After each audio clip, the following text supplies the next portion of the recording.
Trävis Scott, what's up, brother? What it do? How you feeling? You know,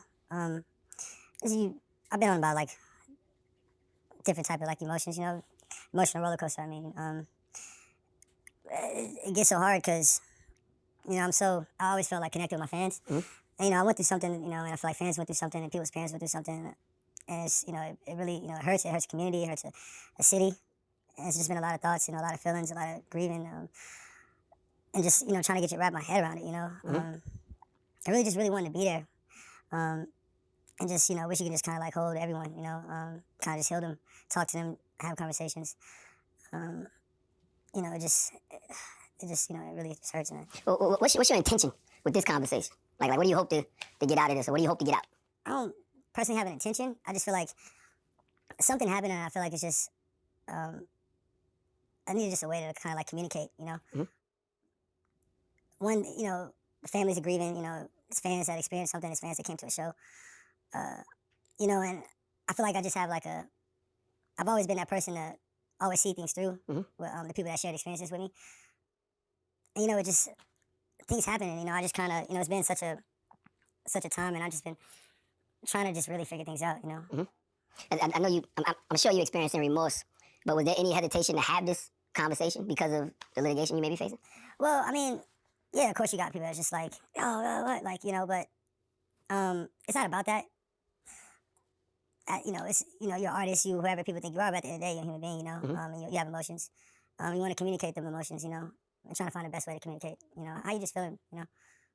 How have you been coping with the aftermath of everything? Just emotionally, just you as a human. I've been just in a room for a while, you know, a lot of thoughts, and luckily, you know, you have people around that you kind of bounce ideas, but it's just been, you know, I've been doing this for such a long time, and, you know, nothing like this ever happened, you know, so it just kind of like, you just kind of figuring out, and at the end of the day, like, these fans are your family, so you just feel like you lost something, and you just, like, you do these shows, honestly, to, you know, for people to have the best experience, you know, and just to think that something like this happened, you just try to figure out, you know, just wrap everything around. And so even just for the first couple weeks, you know, it was just me sitting down, but I had to really channel these emotions to just remember, like, you know, if no one's gonna be a voice for these people, I gotta like kind of step up and kind of like be a voice to just figure out that, you know, this isn't happening in the future, the show is period, you know what I'm saying? Or figure out the bottom solution of what's going on and just try to ensure people, you know, safety and what they're doing, you know. Yeah, you said you was in the room, but then people saw you at the golf course. Yeah, with Michael Jordan and Mark Wahlberg. What was that?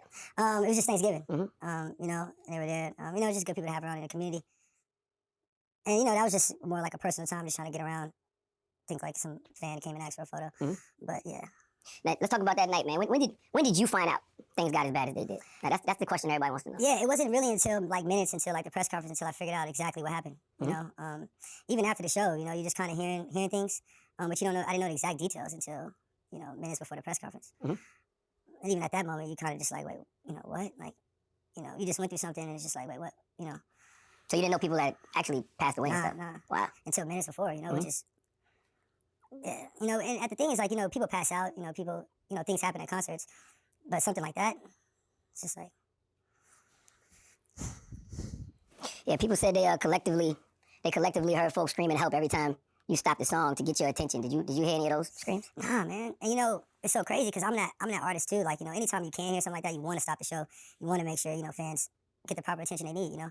And anytime I could see anything like that, I did, you know. You know, I stopped it like a couple times to just make sure everybody was okay. And I just really just go off the, you know, the fans' energy as a collective, you know, call and response. And I just didn't hear that. You know, I got music, I got my in-ears, but I just didn't hear that, you know. Break that down a little more. Like nobody knows what it's like being on stage except for other artists. So speak to us from that perspective of what you can see and hear. It was like, what, 50,000 people? Yeah, I mean, you got like a venue, you know, filled with like 50,000 people. But it's like a sea. You got lights, you got sound, you got pyro, you got your in-ears, you got your sound, you got your mic, you know, got the music, you got bands, all type of, you know, stuff going on. So it's hard to tell excitement from danger, so to speak? Yeah, of course. Everything kind of just sounds the same. And at the end of the day, you just hear music, you know, and when you do, you just hear amongst of things, you know. But when you're in a show, you just enter the show, and anytime you can feel anything close to you, you know, you try to like definitely get to that. So as an artist, how much can you actually, I guess, help in that position? You can only help what you can see, you know what I mean? And then, you know, whatever you're told, you know what I'm saying?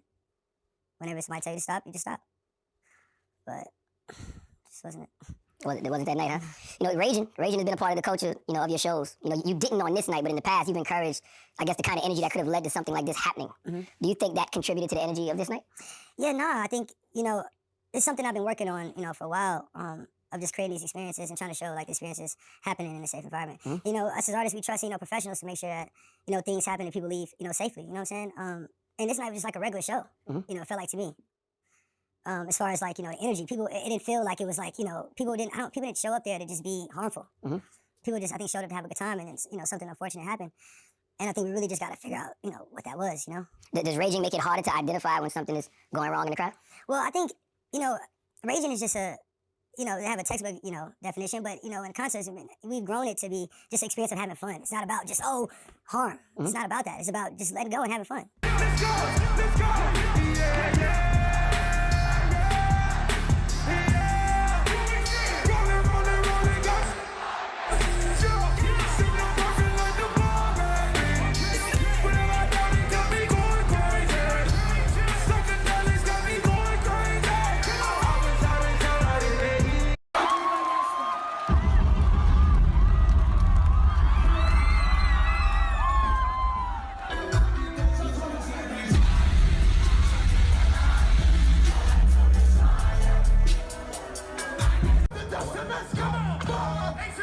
You know, help others, you know, love each other. It's not about just, you know, harm. That's not what it's all about. The show isn't just rambunctious for an hour. You know, that's not what it is. You know? Trust me, I grew up on crunk. So, you know, I understand. You know, you don't want it to get too out of hand. Yeah, but you know, you know, energy is high, you know, and, you know, that's why you want to just make sure that, you know, people are surrounded, to make sure that people are just having the best experience. You know what I'm saying? Something, man. Give me life.